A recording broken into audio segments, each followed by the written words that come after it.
kita menemukan memang peningkatan yang masif dari transaksi keuangan mencurigakan terkait dengan misalnya terkait dengan pihak-pihak yang kontestasi yang kita dapatkan namanya kan DPT kan DPT ya, daftar bukan apa tuh DCT.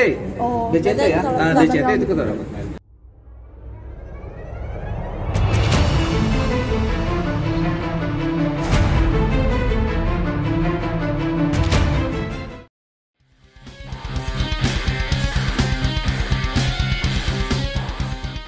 Pusat Pelaporan dan Analisis Transaksi Keuangan atau PPATK mengendus peningkatan transaksi janggal di masa kampanye pemilu 2024.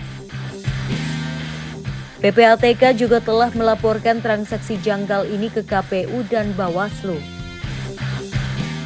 Adapun temuan transaksi janggal selama masa kampanye ini disampaikan oleh Kepala PPATK Ivan Yustiavandana. Dia mengatakan pihaknya menemukan adanya transaksi janggal selama kampanye pemilu. Nilainya naik lebih dari 100%. Kita menemukan memang peningkatan yang masif dari transaksi keuangan mencurigakan terkait dengan misalnya terkait dengan pihak-pihak yang kontestasi yang kita dapatkan namanya kan DPT kan DPT ya, daftar bukan apa tuh DCT. DCT ya, DCT itu kita dapat. Ya, jadi tadi seperti misalnya terkait dengan pemilu ini kita dapat DCT kan. Nah, dari DCT kita ikuti. Apa saja fakta yang terungkap seputar transaksi janggal selama masa kampanye ini? 1. Naik lebih dari 100%. Ivan mengatakan laporan kepada PPATK terkait dengan pemilu sangat masif. Kenaikan laporan disebut lebih dari 100%. Kita melihat memang transaksi terkait dengan pemilu ini masif sekali laporannya kepada PPATK. Kenaikan lebih dari 100% di transaksi keuangan tunai, di transaksi keuangan mencurigakan segala macam. Ini lagi kita dalam ya.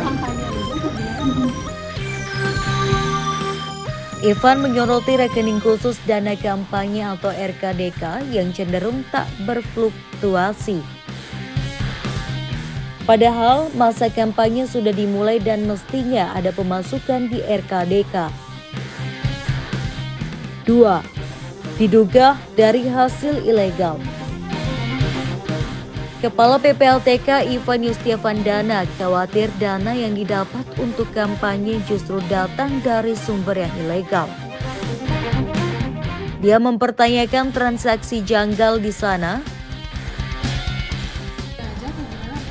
Ya kan kita beberapa kali sampaikan sepanjang pengalaman kita terkait dengan pemilu ini kan RKDK, rekening khusus dana kampanye itu kan harusnya untuk membiayai kegiatan kampanye politik ya.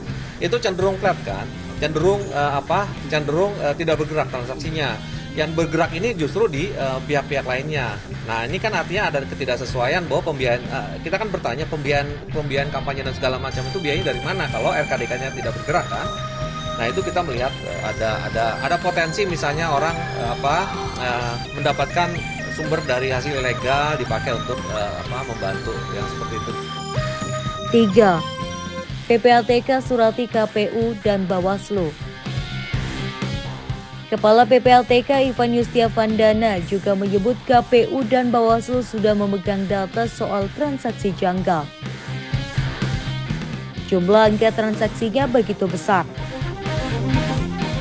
4. Bernilai triliunan libatkan ribuan nama. Kepala PPATK Ivan Yustiavandana mengungkap transaksi janggal itu bernilai triliunan rupiah. Ivan mengatakan transaksi janggal itu melibatkan ribuan nama hingga partai politik. Di sisi lain, Komisi Pemilihan Umum atau KPU merespons soal adanya transaksi janggal di masa kampanye pemilu 2024 yang ditemukan oleh PPATK. Komisioner KPU August Melas mengatakan pihaknya akan mendalami hal itu. PPATK sebelumnya menemukan transaksi janggal di masa kampanye pemilu 2024.